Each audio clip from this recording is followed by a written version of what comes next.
Okay, ladies and gentlemen, welcome to our September 2015 Greater Boston Business and Professional Chapter meeting of the John Birch Society. Before I introduce our guest, I'd like to just mention something. Last Sunday, we had an information table at the National Heritage Center for Constitutional Studies, their annual gathering.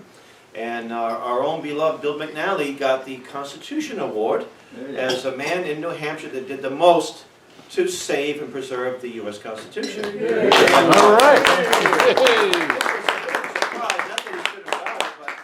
And it was a nice silver, nice little ounce of silver with his name on it. So very well done. And Alan Keyes was the keynote speaker. And I think most of us in this room probably appreciate Alan Keyes, his worldview and his perspective, but I didn't know how he stood on the Article 5 convention issue. And Edwin Vieira was another one of the keynote speakers, and Dan McGonigal got a chance to interview him before his presentation. And I would have to agree with Dan McGonigal's conclusion that he is the best legal constitutional scholar in the country, maybe, at least the U.S. Constitution. I don't know about other constitutions. And so there was a Q&A session towards the end. And, you know, it was meetings kind of go along, and oh no, it's going to get another hour, so oh boy. But I'm glad they did. They had a Q&A session. There were a few people in the room that were in favor of this Article 5 convention.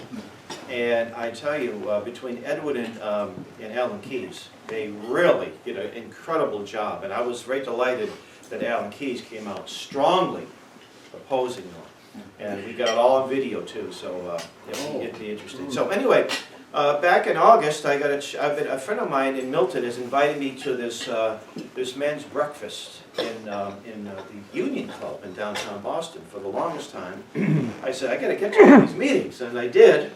And it was a nice gathering there, and I met Kris Mineau, right? Yeah. And I've actually been on your mailing list for a long time, the Massachusetts Family Institute, which is now, you're no longer the head of it, but you have been for many years. And I said, well, let's get you to speak on Planned Parenthood since it's become an issue in the news. So his presentation, he talks a little bit about his background, so let's let him do his presentation. But let's give Kris a great warm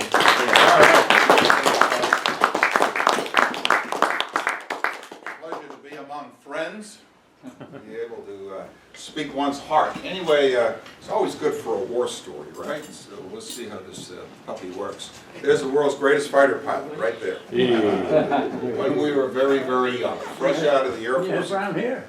Yeah. Fresh out of the Air Force Academy, and there's a war going on in Southeast Asia. Our colonel said he was all volunteers. His name was Chappie James, by the way. He went on to be the first black four-star general in the U.S. military. But 6 months after he spoke those words to us in pilot training, there I was at Ubon Ratchathani Air Base in Thailand, dealing with the war in Vietnam. I have to tell the young people what that was all about. But as you well remember, North Vietnam had become communist because of communist China. And of course, that's where our legacy as members of the John Birch Society goes to, the rise of communism and how Brother Birch stood against them. But now in the 60s, North Vietnam is trying to invade South Vietnam. We have a treaty with South Vietnam. And that was my first experience, 100 missions over North Vietnam. And by the way, I've got to tell you, China was not docile in that period. This is 1966. They were flooding North Vietnam with their supplies from truck routes from China, which our job was to try to stop them. But we couldn't hit any truck within 15 miles of the Chinese border. They had a total sanctuary, and at night you could see their lights coming down, and at 15 miles they turned their lights off because they knew where that line was as well. And remember in Haiphong Harbor, the Russians were supplying everything lock, stock, and barrel. So it was a war against Russian and Chinese equipment and supplies. I flew 100 missions over the north, and I got out of there without a scratch on me or my airplane, and I knew it was because I was the world's greatest fighter pilot, not because I prayed before every mission and every after mission. But that's another story. So then I spent 30 more years in the Air Force, traveling all over the world, courtesy of our Cold War with the then Soviet Union. And my whole experience of 35 years in the Air Force has been about communism and trying to stop the communist oppression from a global perspective. And served, both in the Pacific, in Europe, and multiple places in the States. But all good things have to come to an end. I retired in 1992, and the reason they retired me is because the war was over. The Soviet Union had collapsed. I was in Germany at the time when the Berlin Wall came down, and it was an amazing time. And we really thought that these happy days are here again. And regrettably, Teddy Kennedy and the rest decimated the military, and we're still trying to recover from that at a time that we need strength now more than ever.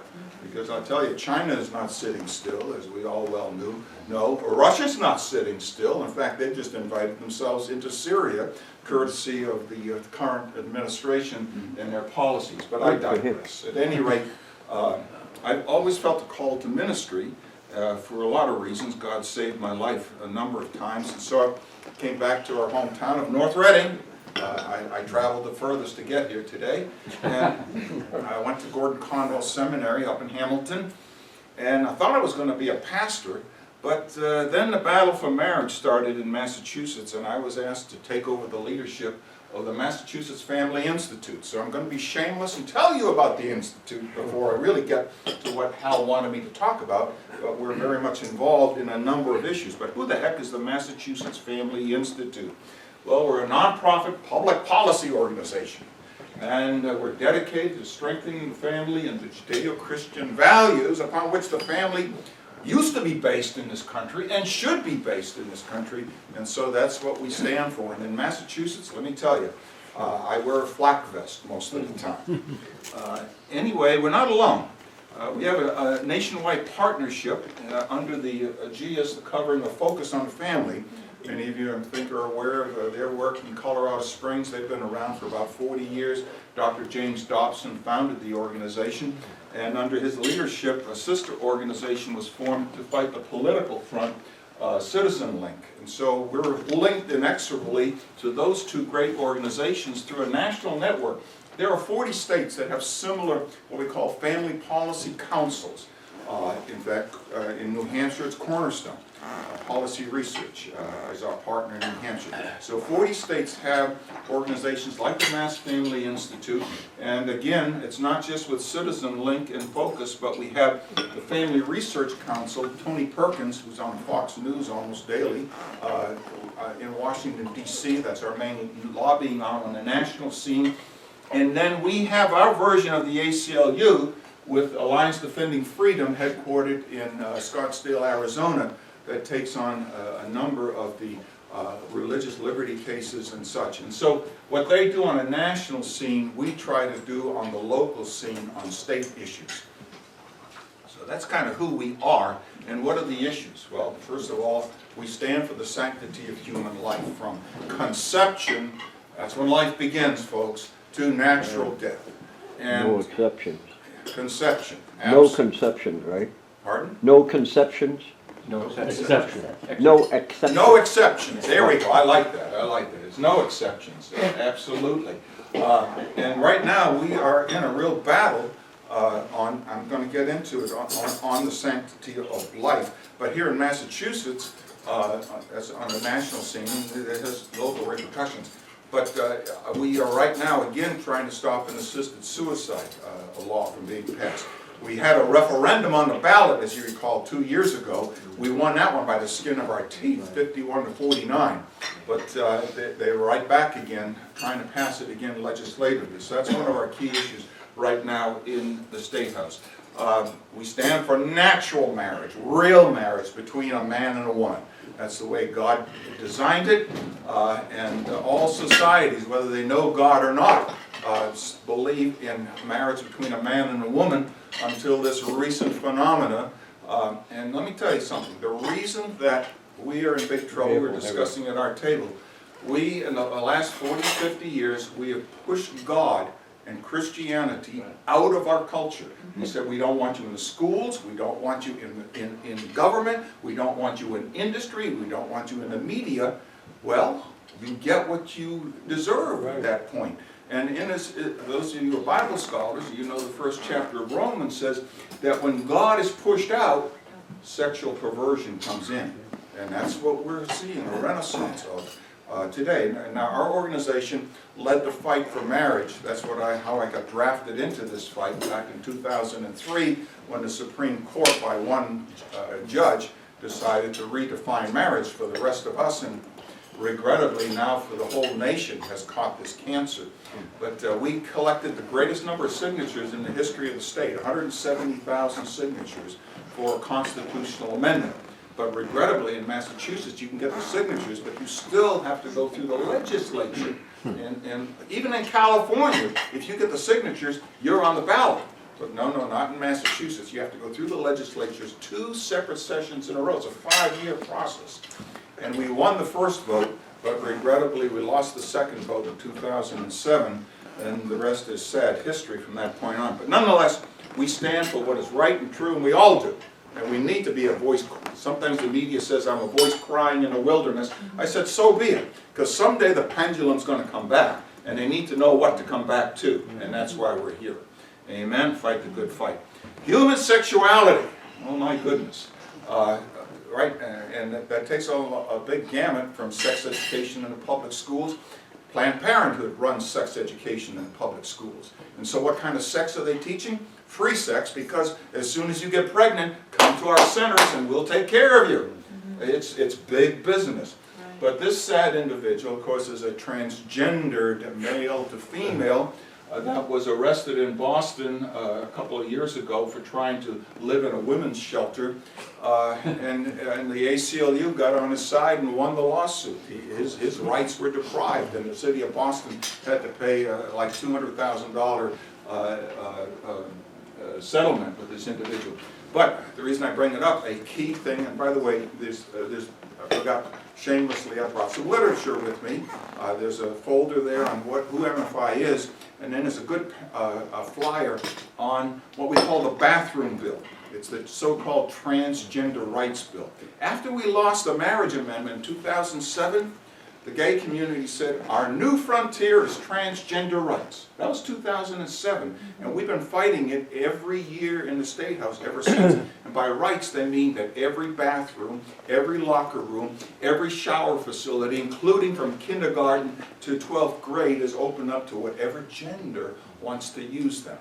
I'm sorry, but this brave new world, for those of us that still have sane minds, is not for us. And so we successfully defeated it every year, but on October 6th, in 2 weeks, we've got another showdown at OK Corral at the State House at a public hearing. And you want to see something crazy? You will see literally a couple of dozen of these type individuals wandering around the State House with their dresses, beards, and combat boots on, standing up for transgender rights. Oh, Lord help us. But they need help. These are suffering people, mentally, emotionally, physically, spiritually. But to just embrace them and say, good on you and let us help you do this, is absolutely the wrong public policy. So, did I preach well on that? Okay. Lord help us. Religious liberty. Now more than ever. We are at the gates. I mean, how many have been following? These bakers, the candlestick makers, everybody, their businesses are being ruined because they won't bake a cake or take a photograph of gay functions. And that's just the tip of the iceberg. The poor little sisters of the poor being, the President of the United States taking on the sisters of the poor because they're Catholics and don't want contraception in their health care. Why do sisters of the poor need contraception in their health care? It doesn't make any sense unless you have an agenda. So religious liberty is something that we stand for, and there are a growing number of cases here in Massachusetts that we're assisting people with. In fact, there was I remember you heard the case of Dr. Paul Church at Beth Israel Hospital. They're just about to kick him out of his practice at Beth Israel because he's standing against homosexuality based both on his expertise as a medical doctor and on his religious convictions. And that's not good enough anymore, even in a hospital setting. So, moving on, parental rights. How many of you know who this picture is? It's the Pelletier family, Justina Pelletier, the little girl that was hijacked by DCF and Mass General Hospital. For 2 years the parents had to fight to get her back. We were a small portion of helping that family with our national partners to ultimately get the governor to blink and to let her come home. But those are the kind of things, and not just parental rights on an individual case, but parental rights in our children's education. By the way, good petition going around, I highly recommend. I should have brought some signatures around today, shame on me. There are 2 petitions that are out there. Remember, it's signature time for collecting signatures for ballot proposals for next year. One of them is End Common Core. And if you're not familiar, Common Core is would open the door for the federal government to control education right down to North Reading, with no school committee or anything in between. So we don't want Common Core, and that's a good petition to support. And the other one is to amend the Constitution of Massachusetts so that the legislature can stop funding abortion. Right now, we fund abortion in Massachusetts with taxpayer dollars because the Supreme Judicial Court some 10 years ago ruled because Medicaid provides prenatal care, therefore the state has to provide free abortion to be fair and balanced, so to speak. So because it was a court ruling, the only way we can overcome it is with a constitutional amendment, and that's what that petition is about. So, but anyway, parental rights. And then we advocate. Sometimes we even get to be on the national news, on Bill O'Reilly and others, and in the media, but mostly at the State House. That's ground zero, the Golden Dome.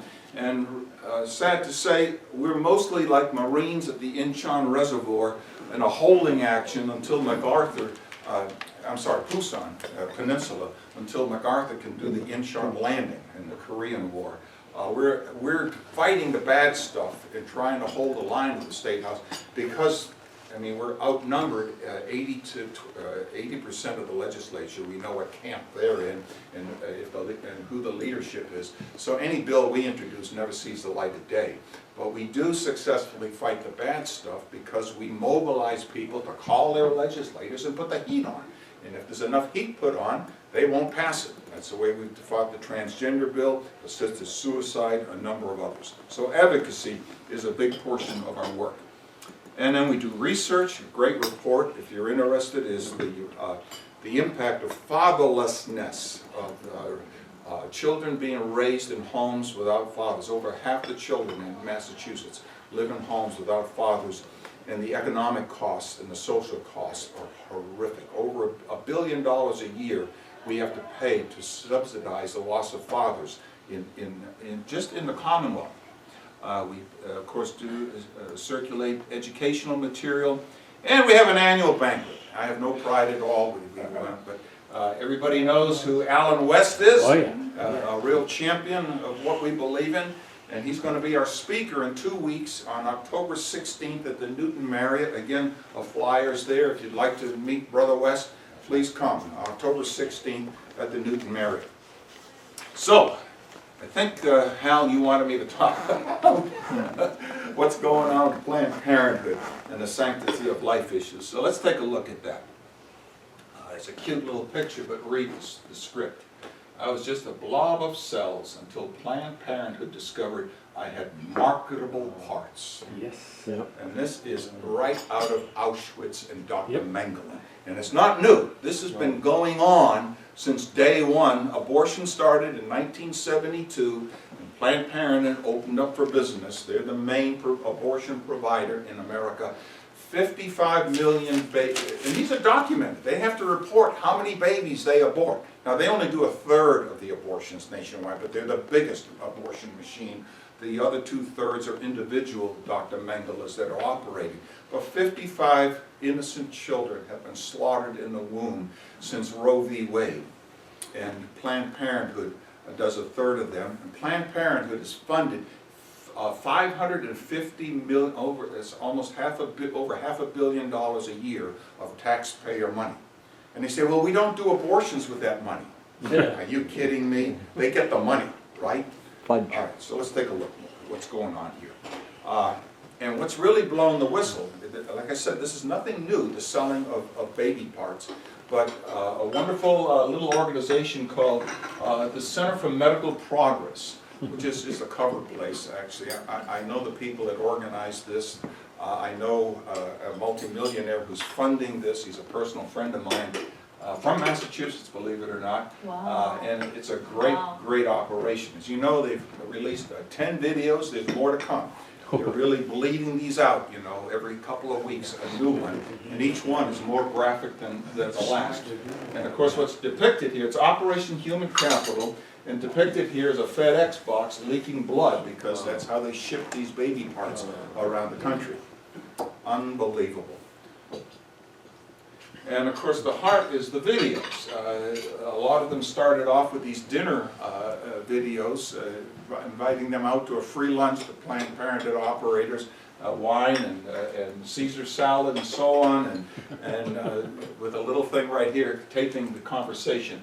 By the way, that symbol is PP, in Planned Parenthood. And it says right here, you know, what we do here, using an ultrasound, we know where to put the forceps to save the parts from being damaged. I mean, this is high-tech operation. And she's drinking a glass of wine, just having a wonderful time talking about this. When you lose the accountability of God, Yes. I think that the number one problem with America and the West is we've lost the fear of the Lord. Yes. Fear meaning Amen. awesome respect for God. Amen. We've lost that completely. And God then again in Romans chapter 1 says He gives them over to a reprobate mind, Yeah. meaning a totally perverted mind Yes. that can talk about this, drinking a glass of wine, having a wonderful time. Again, another one says in a conversation, we've been very good at getting heart, lung, and liver because we know that I'm not going to crush that part. I'm going to basically crush below, I'm going to crush above, and I'm going to see if I can get it all intact. And I could have had some really gory pictures of you. They're on the internet. Just look up Planned Parenthood body parts, baby parts, etc. And click images on Google, and you can't believe the stuff that comes up. But at any rate, right here, you see some of the parts that this particular lab tech handles, and or this is a buyer. And it talks about the price that they get for all of this, $50, $75, if it's really good, $200, $300, whatever we're comfortable with. And this is a good depiction of what we see when we look at that little baby in the womb and what they see as price tags. Right. And the average abortion, they garner about $800. If it's, this is on the videos, if the fetus is intact. Now, how do they get an intact fetus?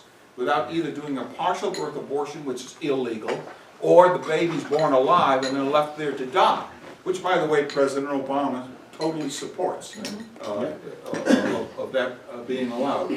They get about $1,200 for an intact fetus, an intact baby, in selling that part. And believe me, they are in it for the money. And this is a very famous quote, again, over dinner. One of the big leaders here says they're haggling over the prices of what these parts would give. And she says, hey, I want a Lamborghini. Now, she was kind of joking about it. But just, you know, be careful what you say. That has really gone viral in all of this. And well that it should. And so the crux of this thing is, it is legal to donate these parts to, quote, medical research. They're not only going to medical research, let me tell you, they're going into the cosmetic industry. Be careful what you buy in the cosmetic industry. And other industries that you don't even want to know about, the marketing of this stuff. But it's supposed to be done not for, first of all, the woman is supposed to sign a form donating this baby to medical research, and they're not doing that. Secondly, they're not supposed to manipulate the procedure to specifically harvest parts. That's what they're doing very clearly. And they're not supposed to make any money on it. They're making money hand over fist over this thing. And these videos are very well documenting it. So enough about what they're doing. I want to make a pitch against Planned Parenthood itself. The founder of Planned Parenthood is Margaret Sanger in 1922. I'm sure most of you know, she was a eugenics, a eugenicist, is that the way you pronounce it? But basically, she bought into the great social Darwinism movement that Hitler, the Nazis, everybody else bought into, survival of the fittest, and we cull out the weakest, we cull out the worst, the dregs of society. And of course to them, to her, as well as the Nazis and Mengele and the others, black soldiers and Jews are a menace to the race. She started Planned Parenthood to eliminate the black race. That was part and parcel of her goal. And where are the greatest abortions today? In the black community of America. 80%, 70% of babies that are conceived in the black community are aborted.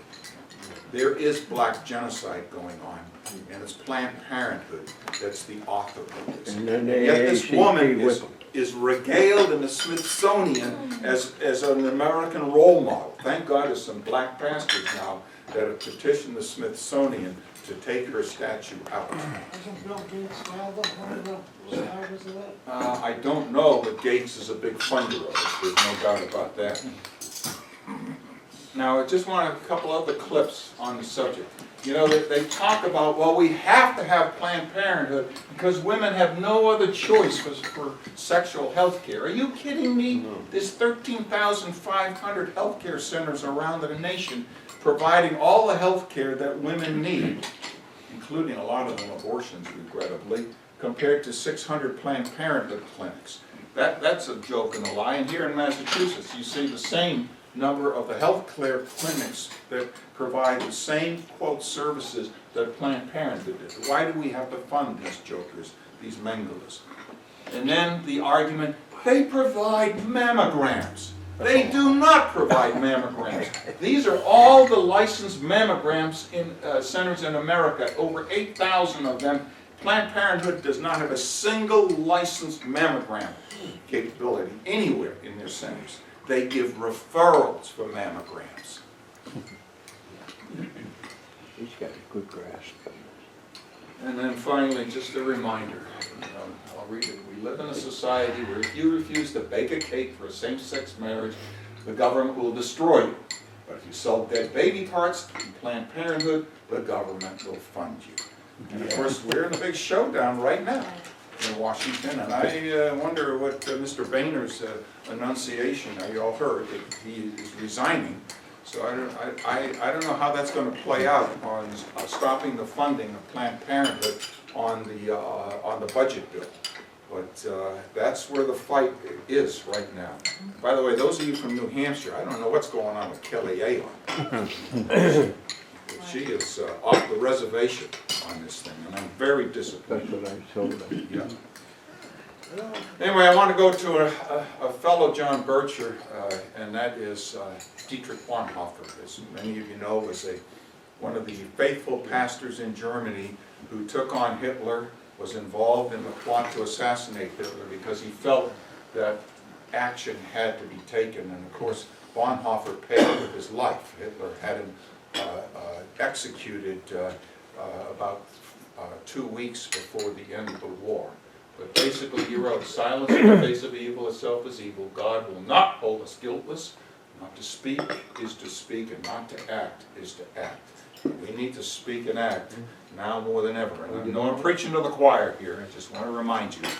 So number one on this thing, we're trying to defund Planned Parenthood, and that's both at the national level and at the state level. 6 states have already passed legislation stopping funding to Planned Parenthood. Of course, the ACLU is right in there saying you can't do that, and it's in the courts. But that fight continues, and there's no reason on God's green earth that $550 million a year should ever go to Planned Parenthood. And these are some of the national vendors and industry that support Planned Parenthood. We need to know about them. We need to write to them. There's campaigns to write to these companies and say, I'm not going to buy your product anymore if you don't stop supporting Planned Parenthood. Now, you know, a lot of this, it's also in the gay community. It's a shakedown. They go to these people and say, if you don't fund us, we're going to say you're against women's health care. Or if you don't fund us, we're going to brand you a homophobe. It's a nasty business out there. Verizon, But right? these are the organizations that are funding this. And we need to know who they are and somehow make them feel the price. Verizon, gee. And we need to have our voices heard. And, Really? guess what? For the first time, I got on Facebook. I could have cared less about Facebook. I think it's a waste of time. But boy, is it good to push out stuff on it. So whenever I see a clip on Planned Parenthood or on this whole stink bomb, I put it on my Facebook page and send it out to, I got about 500 friends out there now. So this social networking really works. And even at our gray old hair age, most of us tune into it. And again, you want to plug into our machine on our web page. You can sign up for our weekly e-alert that tells you what's going on in Massachusetts. Cornerstone in New Hampshire has the same. And we've got a good Facebook page that gets a lot of action. And then there are demonstrations going on. We just had one last month, nationwide. They estimate about 50,000 people turned up. This is pictures from the one in Boston at the Brookline Center of Planned Parenthood. And I was there as a faithful soldier along with Andrew Beckwith, who's our new president, and Lena, who's one of our staff. But there's another one coming up on October 10th. Right. And we'll be again in Boston, Worcester, and I think Springfield and New Bedford will be the third. But good opportunity to make our voices heard. And I'm on the board, by the way, for this organization, the Choose Life license plates. So again, a plug, but support for $65. You pay this fee for this plate for 2 years, but the 60 of those dollars goes to the crisis pregnancy centers that are saving babies' lives. That's what this is on the Choose Life license plates. And so it's a great opportunity and to wave the flag for life. Just go to Choose Life Massachusetts, or just go Choose Life and it'll show up on your Google page and you can sign up, or at the registry, of course. And then just again, how to stay involved in the whole arena. Really encourage you, if you're from Massachusetts, not connected to us, we don't hound you. Once a week we send out an e-alert with 3 subjects on it. What are the top issues in Massachusetts that you need to know about and can get involved about. And then we have a sister organization called Renew Massachusetts Coalition. It's a 501c4, okay, which allows some political activities to go on. We're trying to elect socially conservative, God-fearing legislators. Truthfully, we don't care whether it's a D or an R. 90% of them are R for some strange reason. But little by little, we want to change the legislature. It's just another way. We're not going to solve everything through politics, but God's given us the ability, God's given us the rights, the tools by which to be salt and light in the legislative process, and we need to do that. And then finally, time for questions. Here I am. Shoot at me.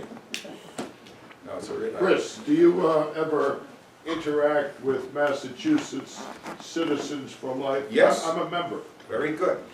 Absolutely. As you know, MCFL, Mass Citizens for Life, was one of the first organizations to take on the Roe v. Wade issue back in 72, 73 time frame. And we worked with them hand in hand on all the life issues, and they helped us a lot on the marriage amendment fight. And so we're in it together, absolutely. Are you going to the banquet next Yep, month? yep. Yeah, I'll see you there. All right, all right. Yes, sir. Just Can we a get the point, microphone in? just a point on information. You mentioned about the states reporting the number of abortions that they have to the Health and Human Services. Yes, Not New Hampshire. really? We've been fighting for years for mandating that, and we can't get it through the legislature. Shame on us.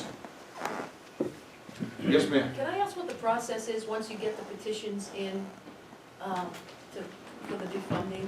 Like what happens Yeah. after that? Because the one for defunding is a constitutional amendment, that's a very high threshold. So the way that works, and that was the case with the marriage amendment, Once the signatures are in and they're certified, that we have the required number, 65,200 or so on, okay, then it goes into the legislature, and the legislature in this session and the next session, 2 years from now, has to vote on it. Now, the vote's a low threshold, it's 25%, not 51%. All that the legislature has to approve it by is 25%. And this time, and the crazy thing is, we, on the marriage amendment, the first vote, we got about 35%. But then the national gays came in, and in a year, they twisted enough arms that we lost the second vote. But we've got, well, we've got about 75 pro-life legislators in the State House. So, yeah. So I think it'll pass. But it has to go through the legislature twice. And then it'll be on the ballot in 2018. Now, a law, which by the way, the Common Core thing, that's a law. It's a petition for a law. And the way that works, same thing, signatures, it goes into the legislature. If the legislature doesn't pass the law by next May, then the petitioners have to go out and collect about 11,000 more signatures, and then it's on the ballot. Ching. So it goes right, pretty much straight to the ballot if you have the right number of signatures. But that's a law as opposed to a constitutional amendment. Got it, okay, thank you. Yes, sir. My thought on the marriage in the state is it's not like a real marriage. It seems to be just more like two legal entities coming together for the benefit of the state, which has nothing to do with being married under God. That's true. I totally would agree. But I believe that government should be involved in regulating and promoting marriage the way it used to, not the way it's gone now. And the number one reason was for children. The reason that government historically has always rewarded or encouraged marriage is because they know the next generation depends, and the health of that nation depends on the next generation, and it's the parents that are producing these children and raising them. But the horrible thing is, and I agree with I'm not a Catholic by the way, but I agree with my Catholic brothers and sisters on, once birth control became freebie popping pills, okay, we delinked reproduction from marriage. Right. And instead of sex being for reproductive reasons, it's for recreational reasons now. And so the judges even now have cut off children from marriage, from the concept of marriage. It's all about adult sexual preferences as opposed to children's rights to a mother and a father. That's how reprobate our minds are now. My point is the issue isn't about religion or faith beliefs. It's nature. Yes. Animal and human. Marriage is reproduction. Yep. Marriage precedes government. Marriage precedes the church. Marriage precedes any organized religion. It's when, now I believe God created, I believe in the original Adam and Eve. I'm sorry, I do. But even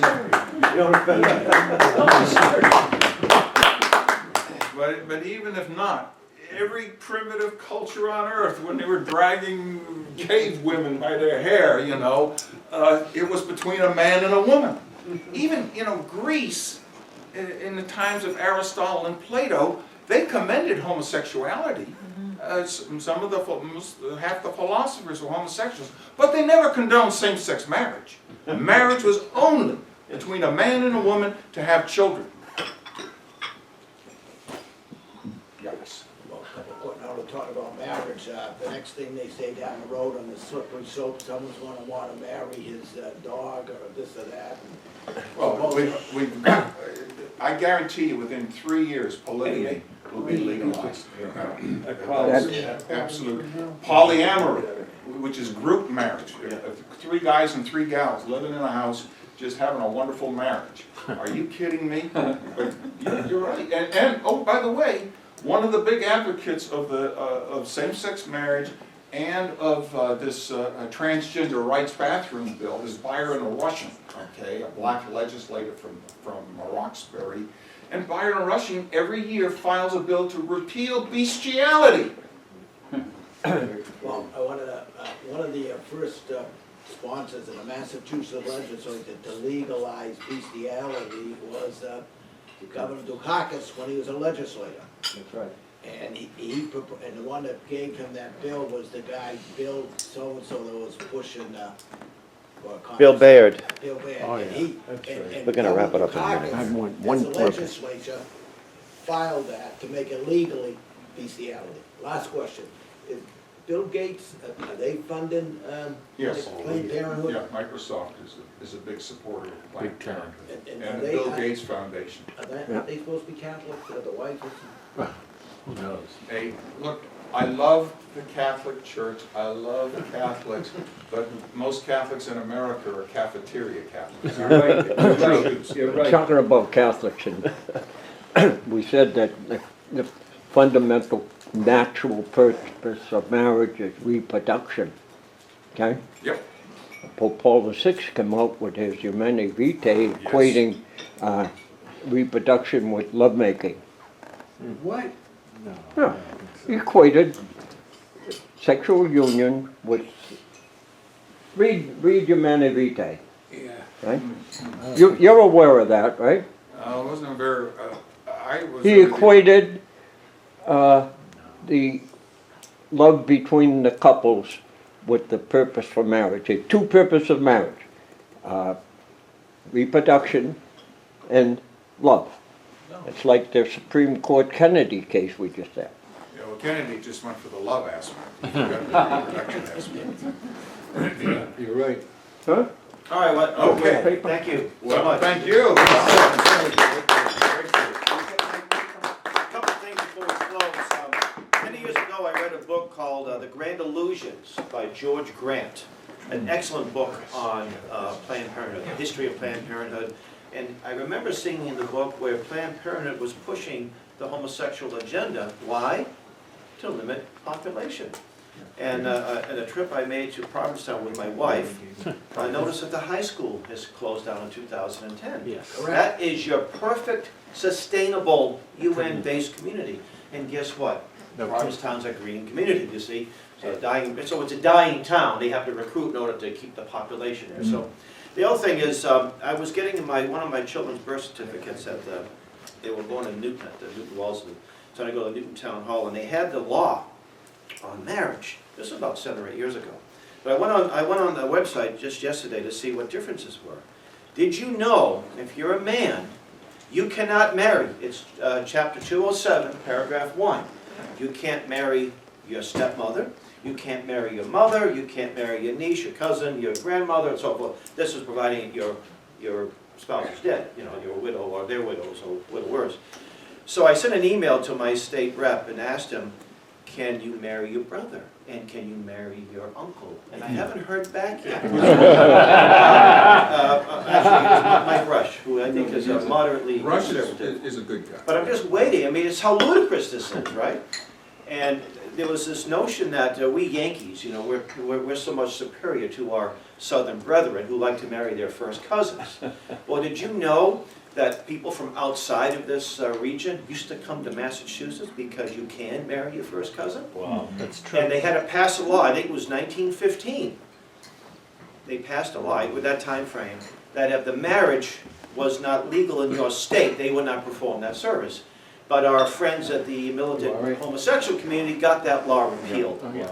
And when you go to the law, what's that? The 1913 law. Was it 1913? Yeah, so anyway, I just want to add it. And by the way, if you're not on our email list, I ask that you would like to be put on it to be notified of our meetings. Our next meeting will be the last Friday in October, which I think is the 29th or so, 30th. And we'll have a program, we'll deal with our campaign, our Support Your Locals Police campaign, that'll be the topic. And then December 12th. Skip Halloween? What's that? We're gonna skip Did you want to have a Halloween party It's here? scary enough. We I don't know. Anyway, December 12th will be our Christmas breakfast right here. And they're going to be changing hands. The the caterer here. There'll be another one starting January, so hopefully we'll be able to come back here in January. But I think this was a good find, I think. So, and by the way, if you're not a member of the John Birch Society, I think that we can squeeze you in. Mr. McManus, do we have room for a couple? We still have a couple of We have a openings. couple of openings. Couple of openings. So, and even Mr. McManus will sign your approved application Oh, yeah. as president. How's that, right? So with that, I want to thank you. Oh, yes, also, I'm on the mailing list of the Mass Family Institute. I get an email once a week. I don't get 25 emails and every day. So I do recommend, and there's some good stuff. Many times I'll pick it up and I'll respond to someone. I don't have time to do everything, but even making a phone call or an email, that's at least that's something. You know, that's something. It does make a difference. Like I say, 80% unfriendly to our values, but sometimes they still vote the right way for whatever reason, because they're hearing from the constituents. I remember the bill on the ballot to prescription, the death pill, right? Yeah, yeah. It's 2 And years think ago. about this. First off, I'm not an English major, but isn't suicide when you kill yourself? So isn't assisted suicide an oxymoron? Help me with that. How can you, it's no longer suicide. But I'm a doctor, and somebody broke up with his wife left him, and he's terminally ill or whatever. I'm filling out a prescription. I'm an accessory to murder. The clerk, the nurse in that office is an accessory. The pharmacist, the pharmacist assistant, the one that fills the prescription, charge you. They're all partnership in this murder. You know exactly what they're going to do with those things, right? So that's a little more than, well, if someone wants to end it, they can end it. Well, it doesn't quite work that way, does it? Did You you get a know- lot of people involved. Did you know that suicide has become a verb? You can be suicided? You can be suicidal, right? Wasn't that what Stalin said? Beria said anybody can murder, but it takes a real expert to do a suicide. Yeah. So, James So- Forrestal. so also, that's right. Hillary So, Clinton. we have some good material on the table on different topics, and please take the Mass Family Institute material as well. And thank you, and God bless you.